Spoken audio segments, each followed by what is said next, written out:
كيكة الحليب والزبدة ألذ وأحلى وأطرى كيكة عملتها في حياتي.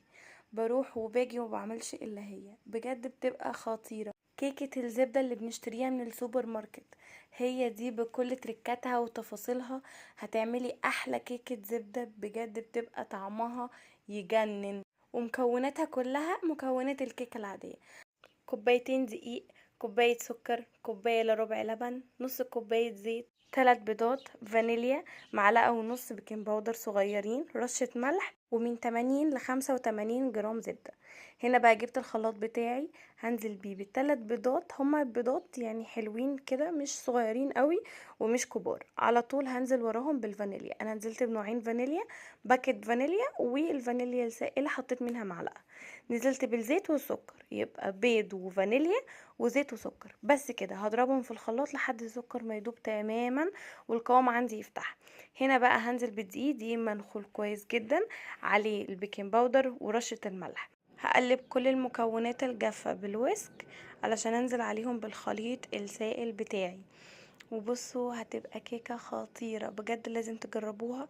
انا بروح وباجي وبعملش الا هي، بتبقى خطيرة. كيكة الزبدة اللي بنشتريها من السوبر ماركت بالظبط، هي ما فيهاش اي اختلاف. بتبقى الزبدة طعمها خطيرة. بصوا هي الزبدة اساسي فيها، انما ممكن تعمليها بسمنة او بزيت، بس هي لازم طعم الزبدة. هي اسمها كيكة الزبدة. من غير الزبدة هتبقى برضو كيكة عادية وحلوة وجميلة، بس هي دي كيكة الزبدة اللي بتبقى في السوبر ماركت اللي كل شوية بنشتريها. هنا بقى عندي كوباية الا ربع من اللبن، و80 ل85 جرام من الزبدة. الزبدة لازم يكون طعمها كويس وغني كده علشان تطلع الكيكة ممتازة. هنا بقى هحط اللبن على النار لحد ما يغلي تماما، يوصل لمرحلة الغليان. انا عايزاه يغلي. هنا كان لسه فيه قطع زبدة مسحتش، واللبن برضو لسه مغليش. هنا بقى اللبن غلي خلاص، وهنزل على الخليط اللي احنا عملناه من شوية. هنا تلاحظوا ان القوام تقيل قوي. هنا بقى خلاص القوام هيبدأ ان هو يظبط معايا، وتصبح ان هي تبقى خلاص يعني قوام كيكة عادية. هي كل مقاديرها اصلا مقادير الكيكة العادية، الفرق بس في التكنيك اللي احنا هنعمله بيه.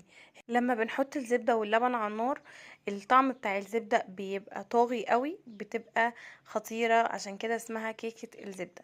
هنا بصوا القوام شوية خفيف تلاحظوه، بس عشان اللبن سخن فعادي جدا. نقدر بقى نعملها في اي قالب احنا عايزينه، قالب مدور، قالب مربع، اي حاجة. انا النهاردة هعملها في القالب ده. القالب ده مقاسه 20، وهدهنه زيت بس، مش هدهنه زيت ودقيق، لا هو انا هدهنه زيت بس. اهم حاجة ان انا اوصل المادة